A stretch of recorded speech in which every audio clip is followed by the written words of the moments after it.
Hey there, geeks and geekettes. It's Mass Movement review time.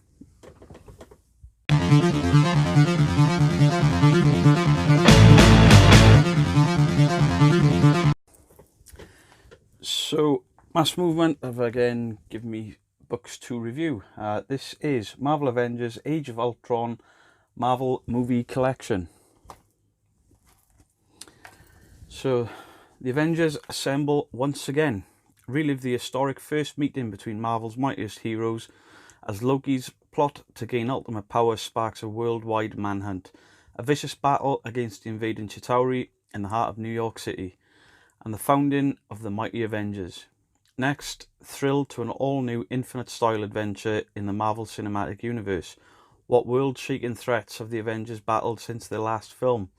And can anything prepare them for the looming peril of the mad mechanoid known as Ultron? Plus, thrilled to classic adventures as Ultron manipulates the Vision, conquers the nation, and battles the Avengers. So normally what I do with a book is I read it and then I write my review, make some notes for me to read as I'm going. Because there's only ever sort of one set of writers, artists. This book doesn't do that, so I haven't made any notes. This book is actually a collection of stories. So the first story is Marvel The Avengers, story by Zach Penn, Joss Whedon, writer Will Corona Pilgrim. This is much easier. These are all the people involved in this. So obviously it's a collection of books leading up to Age of Ultron. So we've got the first story in the book is Marvel's Avengers, and this book is basically a retelling of the Avengers movie, drawn in the comic book style. The art doesn't directly copy the movie. There is a bit of a difference to characters. I don't know if that's something to do with trademark or paying for likeness. Obviously that doesn't look too exactly like Samuel L. Jackson, but it is really good. It does, there's no sort of difference between the stories, and this just sort of pick sort of the best moments of the movie. It doesn't tell the whole movie beginning to end. It just sort of picks sort of key moments to make a sort of cohesive story. The biggest difference is Thor. For some reason they've drawn Thor with a beard, which he didn't have in the first Avengers. Captain America obviously doesn't look anything like Chris Evans. Stark doesn't look like Robert Downey Jr.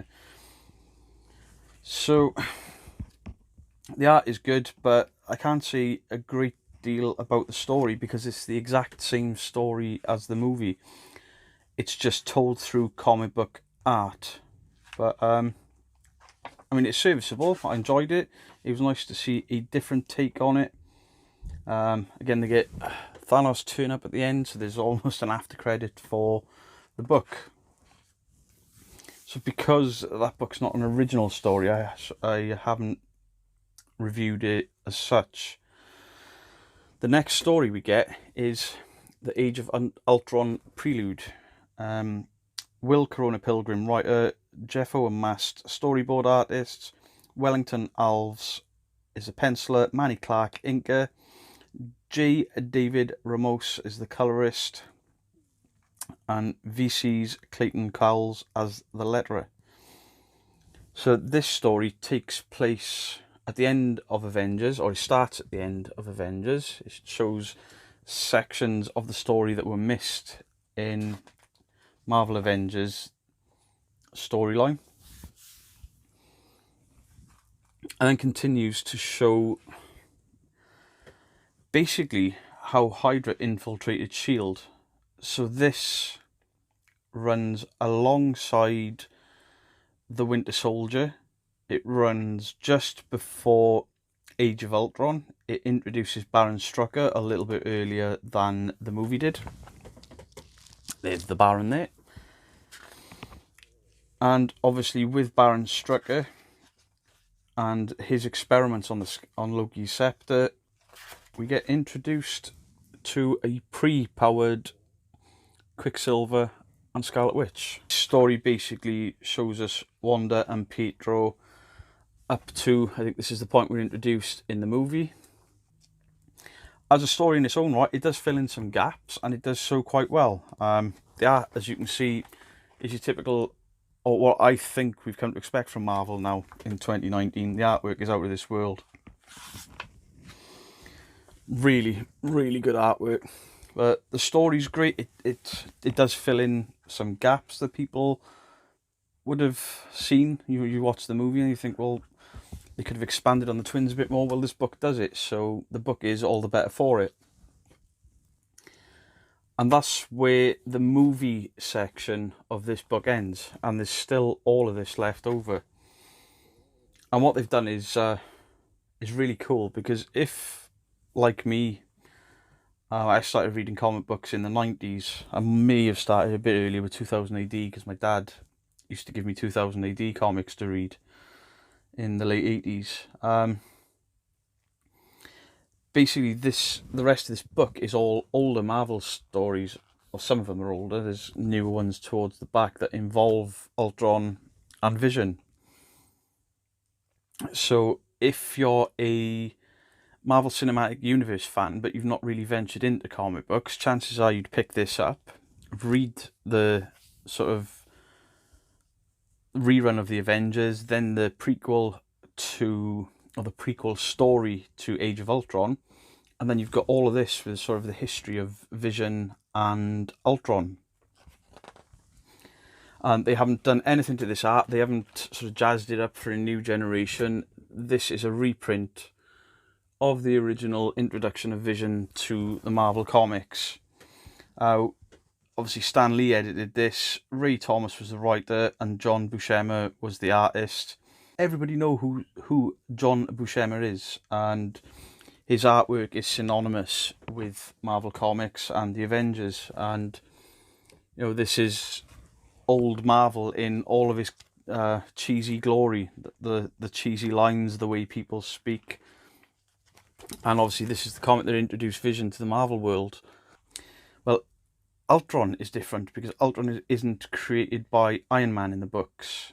And although Ultron does create Vision, where he comes from is very different. He's got the consciousness of someone and the body of a well-known Marvel character. And I won't spoil that. Chances are, if you're watching this channel, you're probably aware of it. But just in case you haven't, it's worth going back to read this just to see where the comic book Vision actually came from and how different Ultron was in these books. The next book is Avengers. The Avengers assemble to learn the sense-shattering secret of the Vision. And this is almost a continuation of Behold the Vision. Stan Lee, again, the editor, Ray Thomas, the writer, John Buscema, the artist. And this story further explores Vision's body and consciousness and where they've come from. He also battles the Avengers again, but this time it's the Avengers testing him to see if he's worthy of being an Avenger. And it makes for some really good artwork, panels and action. And I do love cheesy Thor. He spoke the way he did. We get an older lineup with the Avengers there, with Hercules, Spider-Man, Hawkeye. I mean, I think Hercules is the only one of these not been in a movie, because technically Goliath has been mentioned, and Giant Man is sort of a take on Goliath as well. So yeah, this story obviously delves into the past, gets the guy in with the Avengers, and the end of the book, the Avengers question whether he's got the consciousness to be sort of a humanoid or human Avenger, and the last page answers that question for you, and again I won't show you. And then we've got Earth's Mightiest Heroes Avengers Go to War. Oh, this is an older book again, but this is something I'd never read. And this is again a very different take on Ultron from the movies. He's far more sinister in this book than the movies. This is by Kurt Busiek and George Perez. George Perez I've heard of. And this is obviously little bit more modern. You can tell by sort of Cap's uniform, the sort of powered. I can't remember what the shield was actually called, but it's powered by something. It's a magical shield or a Stark Tech shield. Iron Man's suit has been upgraded. Firestar is an Avenger. Black Panther's now shooting light daggers. And this further explores Ultron and the Vision's relationship. They've obviously come back to battle each other. It's basically Ultron's revenge. You know, if they made a second Ultron MCU movie, they could pull from this. It shows how Ultron's consciousness keeps surviving, and that in secret he's been mass producing himself and an army of himself. He's been using humans to build sort of cyborg upgrades of himself, or not upgrades, but cyborg soldiers of himself. This delves into Hank Pym's involvement with Ultron, and more of the comic book origin of Ultron, and the guilt that Hank Pym feels because of it, and him dealing with the grief directly influences the outcome of the book. And then we get The Mightiest Heroes Avengers. This is the next book. It's basically part 2, or Ultron Unlimited Part 4, This Evil Triumphant, and Kurt Busiek and George Perez. Very similar style of art. And again continues the story of Hank Pym and his relationship with Ultron and the creation of Ultron. It further explores the Vision and Ultron's relationship, the family dynamic, because they are referring to each other as father and son. And there are other characters that are involved: Wonder Man, Scarlet Witch, and they're all heavily involved in not just the story, but Wonder Man is very heavily involved in the Vision story. And I won't give it away for you, but if you read this book, you get a deeper understanding of the Vision of a character and where his humanity comes from. And that's something I didn't know. So all of these books, they delve much further into the backstory of the Vision. Some of the action in this book is outstanding. Really enjoyed it. Really enjoyed the backstory. Really enjoyed the sort of the action flash sequences and the panels. Really enjoyed the Hank Pym storyline, and obviously the involvement of adamantium, which they haven't used in the movies because it was owned by Fox at the time. So maybe we'll get an Ultron upgrade with adamantium now that the MCU can use the mutants. And then we've got a story by Brian Michael Bendis, who I think we've all heard of. Brian Hitch as a penciler, Paul Neary as the inker, Paul Mounts as the colorist, and VCS Corey Petit for the lettering. And this story is an Avengers story, although it focuses more on Spider-Woman, Jessica Drew. Jessica Drew, Spider-Woman. She used to be an agent of S.H.I.E.L.D. She used to be an agent of Hydra. I know very little about Spider-Woman apart from a cartoon I watched when I was a kid. But this story it begins with her, and then it's her disappearance, and then the Avengers come in to find her. Obviously the Avengers at this point, this is a more modern book, and at this point is featuring X-Men sort of members. Iron Fist, Moon Knight, She-Hulk, Wolverine, Spider-Man. There's sort of different Avengers from different comic books that Marvel didn't have the rights to at some point or other. This also, as far as I can tell, is the introduction of Sword, which has just been introduced in the MCU. Sword sort of replacing S.H.I.E.L.D. or a version of S.H.I.E.L.D. that deal with the cosmic side of it. I mean, check out the art on this. Outstanding. Obviously the cheesy tone and the cheesy sort of writing has disappeared. Thor still speaks like the thunder god of old, which is cool. So this is a far more grown-up story, as Marvel do seem to be catering more for the adult audience now. It features basically what I think is the Masters of Evil, where we've got MODOK. So we've got then we've got what are essentially I think were the Masters of Evil.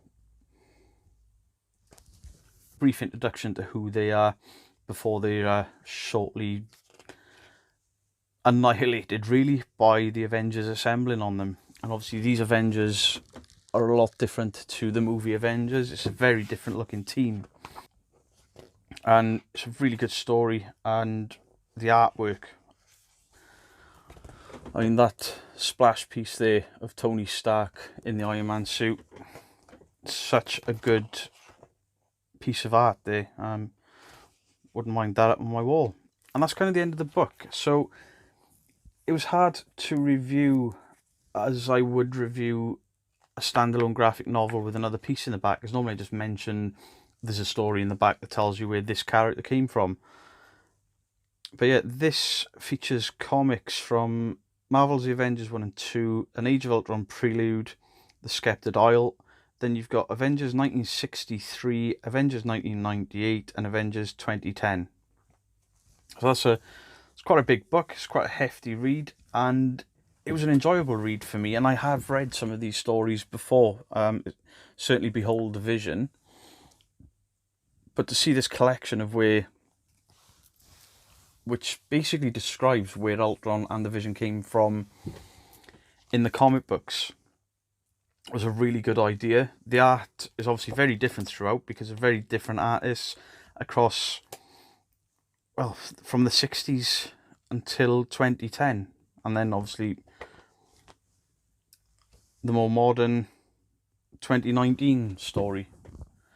So yeah, this is a really good book. It's quite hard to score it because it's an amalgamation of books. The original Avengers movie being retold in this book was almost pointless, I suppose. I didn't see much point in it. It looked good, but it read exactly the same as the movie, just with loads of pieces taken out and missing. But it was okay. The Age of Ultron prelude story, The Sceptred Isle, really enjoyed that. That was cool. That showed, obviously, the backstory of the Scarlet Witch and Quicksilver, and it also showed, it was a build up to Age of Ultron movie. The book sort of ends as the Avengers sort of Age of Ultron opening scene happens, where you see the 6 Avengers in that slow-mo shot.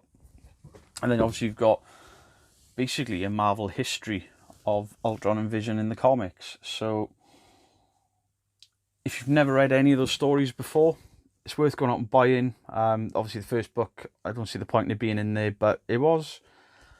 And as you can see by the price there, $9.99. For £10 you get a graphic novel that's double the size of somewhat I've had that are sort of between £15 and £20. So it's definitely worth getting. 8 out of 10, quite easy. I've marked it down originally because of the MCU retelling of Avengers.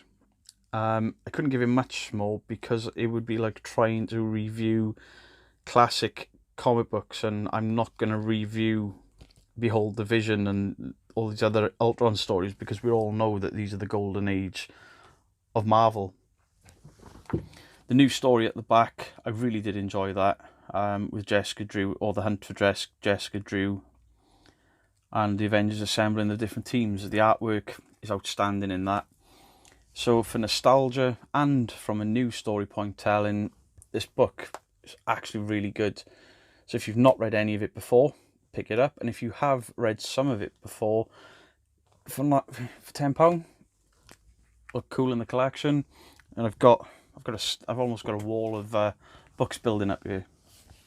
So I've been your bearded geek, doing the mass movement review for Avengers Age of Ultron Marvel movie collection. Thanks for tuning in. Please like, share, subscribe, comment, all that good stuff to help the channel out, and I'll see you guys soon. Goodbye.